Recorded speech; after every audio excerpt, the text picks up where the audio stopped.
This is Pulogas আৰু আপোনালোকে চাই আছে এণ্টাৰটেইনমেণ্ট আছাম। চ' আজি আমি উপস্থিত হৈছোঁ এই গোলাঘাট যমুনামুখ পাৰ্কত। চ' আজি তাৰে কিছুমান দৃশ্য আপোনালোকক আজি দেখুৱাবলৈ লৈছোঁ। চ' মোৰ লগত মোৰ ফ্ৰেণ্ড আছে, এয়া মোৰ ফ্ৰেণ্ড নীলকমল। হয় হয় হয়, তুমি কিবা ক'বা নি? একচুৱেলি মই ইয়াত আহি আজি বহুত ভাল লাগিছে, কাৰণ এই যমুনামুখ পাৰ্কখন একচুৱেলি দীঘলী পুখুৰীৰ দৰে লাগিছে, একদম ছেম দীঘলী পুখুৰী যে গুৱাহাটী দীঘলী পুখুৰী, ছেম দীঘলী পুখুৰী। হয় বাৰু, গুৱাহাটীৰ দীঘলী পুখুৰী পাৰ্কৰ নিচিনা ছেম লাগিছে বুলি কৈছে।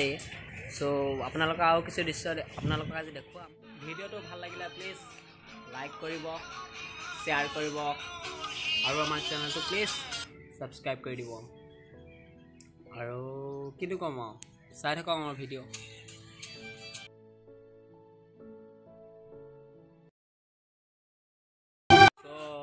এটা কথা এডোখৰতে কওঁ, আমাৰ মানে গাৰ্লফ্ৰেণ্ড নাই, চ' অকলে আহিছোঁ আৰু বেয়া নাপাব। কাৰণ পাৰ্ক বুলি ক'লে হ'ব গাৰ্লফ্ৰেণ্ড বয়ফ্ৰেণ্ড এটা, পাৰ্ক বুলি ক'লে মানে কি গাৰ্লফ্ৰেণ্ড বয়ফ্ৰেণ্ড একেলগে অহা বুজাই। চ' আমি মানে কি ক'বা, কৈ দিয়া আৰু তুমি। একচুৱেলি পাৰ্ক বুলি ক'লে বা কিবা বুলি ক'লে সকলো বয়ফ্ৰেণ্ড গাৰ্লফ্ৰেণ্ডৰ এটা মিলনস্থলী বুলি আমি সকলোৱে জানো, কিন্তু আমি আজি ছিংগলকৈ আহিছোঁ যদি আমাৰ কোনো কেছ নাই, হয় নাই বাৰু?